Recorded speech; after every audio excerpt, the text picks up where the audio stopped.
A água é um dos bens mais valiosos do nosso planeta, justamente pelo fato de ela ser o recurso principal para o fornecimento e manutenção da vida. Mesmo sabendo disso, o ser humano é profissional em acabar com esse recurso tão importante para a gente. Na maior parte das vezes, não somos nós, meros mortais, que temos a culpa pela não disponibilidade desse recurso.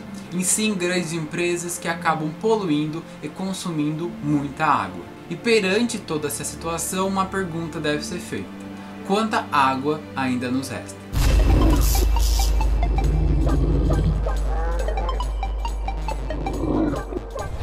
Olá, craniados primatas, tudo bem? Eu vou responder essa pergunta para vocês através dessa dinâmica. Esse galão de 20 litros de água representa toda a água existente no planeta Terra. E como vai funcionar a nossa dinâmica? Eu vou retirando daqui a quantidade de água que nós podemos consumir, porque nem toda a água que existe no mundo é própria para o nosso consumo. E eu vou fazer isso de acordo com algumas porcentagens que a gente consegue encontrar nessas referências que eu deixei aí na descrição. Nesse galão aqui, como eu falei, temos toda a água existente no planeta Terra, sem desconsiderar uma gota. Porém, 97% dessa água é água salgada, sobrando pra gente apenas 3% de água doce. Ou seja, de um galão desse de 20 litros da água, nos sobra apenas 600 ml. Então vamos retirar? Então, de toda a água existente no planeta, 97% é água salgada, ou seja, mares e oceanos, e 3% é água doce. A partir de agora, nós vamos retornar para esse recipiente a quantidade de água doce que nós não podemos consumir.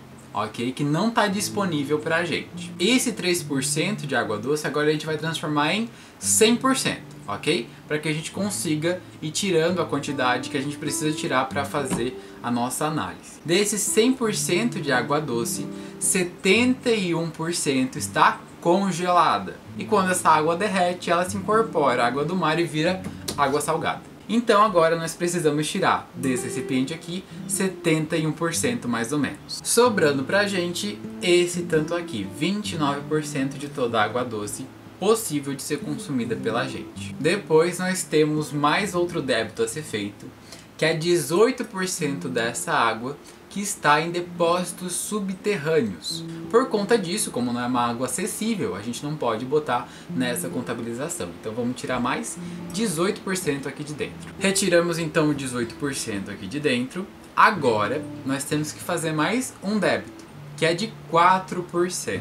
Esse 4% se refere à água que está presente no ar, a umidade do ar. A umidade do ar tem várias outras vantagens, principalmente para dar qualidade ao ar, mas a gente não pode beber essa água. Vamos tirar mais 4%. Então, de toda a água doce existente no planeta, nos sobra apenas 7%, que está presente nos lagos, rios e efluentes no geral.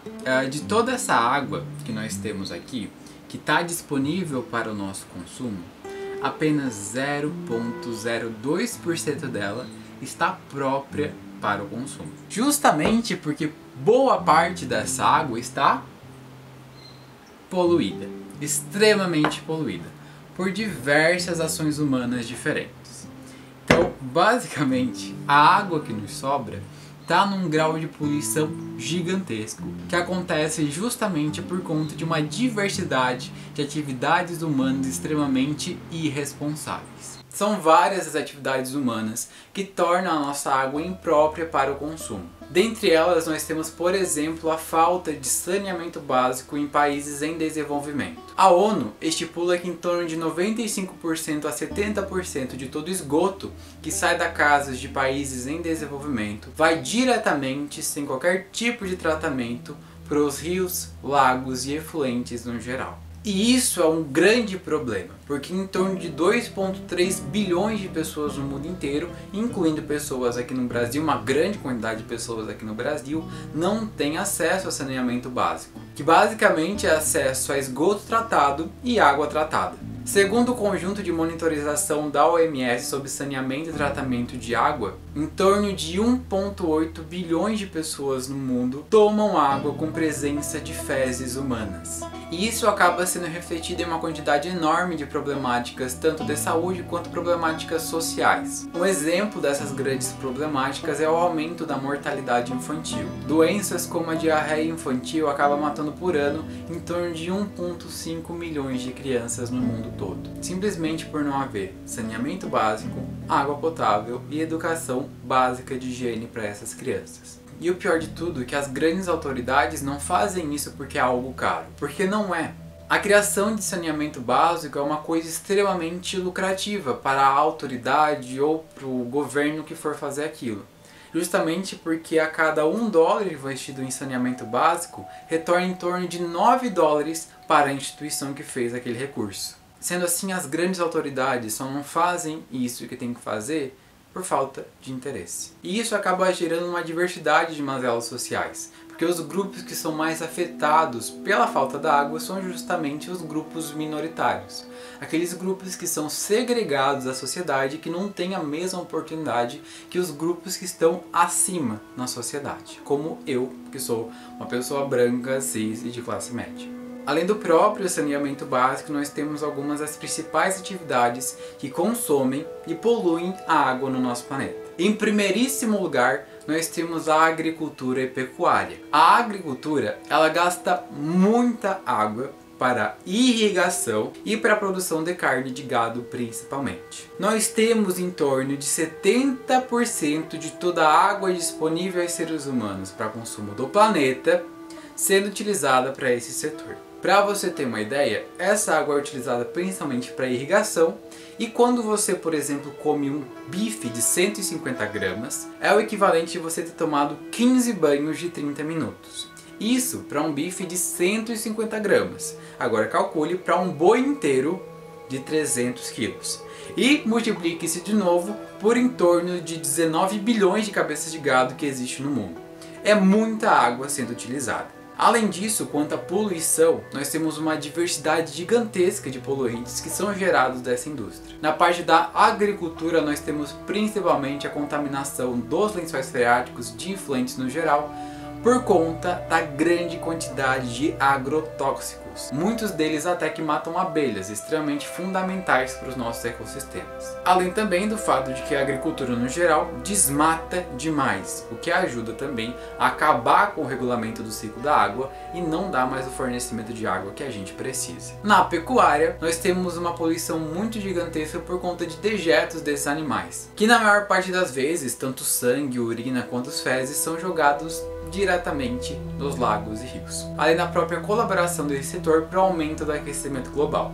Se você quiser saber mais sobre isso, clica nesse vídeo aqui que você vai gostar bastante. Depois da agricultura, que consome em torno de 70% da nossa água, nós temos um outro setor, que é a indústria. O setor industrial vai consumir em torno de 22% de toda a nossa água potável. Isso para diversos processamentos diferentes. Além de consumir essa própria água, ela também vai poluir. E aqui no Brasil nós temos dois grandes exemplos de indústrias poluindo pra caramba algum tipo de efluente, que é basicamente os dois grandes desastres ambientais que ocorreram no ano de 2015 e no ano de 2019, que é o desastre de Brumadinho e Mariana. Em 2015, a barragem Mariana, que era a barragem da Companhia Vale, rompeu-se.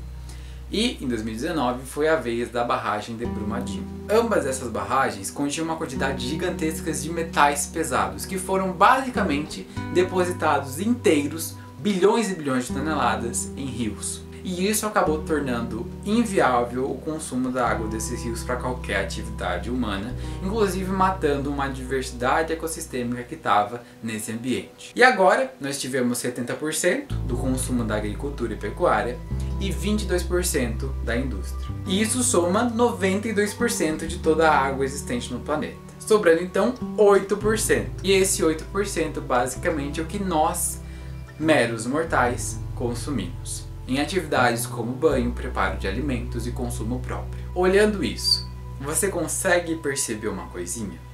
Você consegue perceber de quem é a culpa de todo esse problema? Você lembra quando na sua escola a tia lá da escolinha chegava pra você: ó, quando escovar os dentes, desliga a torneira.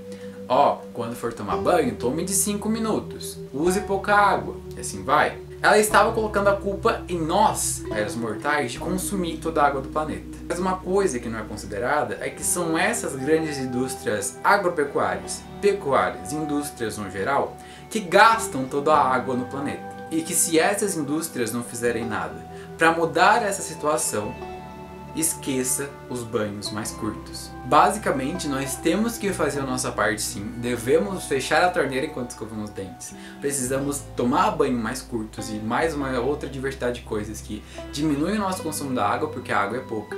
Mas nós precisamos também fazer pressão para essas grandes empresas pararem de consumir tanta água, pararem de desperdiçar tanta água. Porque acima de tudo, toda essa água não é totalmente consumida, antes fosse. Essa água, em grande parte, é puramente desperdiçada. Justamente porque essas empresas estão nem aí para a água que vai sobrar depois. Porque o dono dessas empresas tem dinheiro para comprar a água que eles quiserem. Eles só estão preocupados em diminuir os custos para aumentar os próprios lucros. E quem acaba sofrendo isso são nós, meros mortais, e o meio ambiente. Portanto, a partir de hoje, faça pressão. Deixe de comprar e consumir produtos que gastam muita água. Realmente faça a sua parte, boicotando essas empresas que não são nem um pouco ecossustentáveis. Assine petições e faça parte da vida política para que os nossos parlamentares e os nossos representantes da política façam alguma coisa acerca disso. Eu estou fazendo a minha parte, tanto aqui no YouTube quanto em vários outros setores. Espero que você também faça a sua. Por exemplo, essa água aqui que eu usei para a nossa dinâmica, que não é água potável, ela vai ser usada depois para eu poder lavar roupa. Coisas como essa que devem ser incentivadas. Então faça a sua parte, porque quando eu chegar, por exemplo, em 2050, que basicamente 45% de toda a população mundial não vai ter água potável para tomar, a gente não vai ter mais volta. E como foi bem salientado pela Greta no vídeo passado, o verdadeiro poder emana do povo.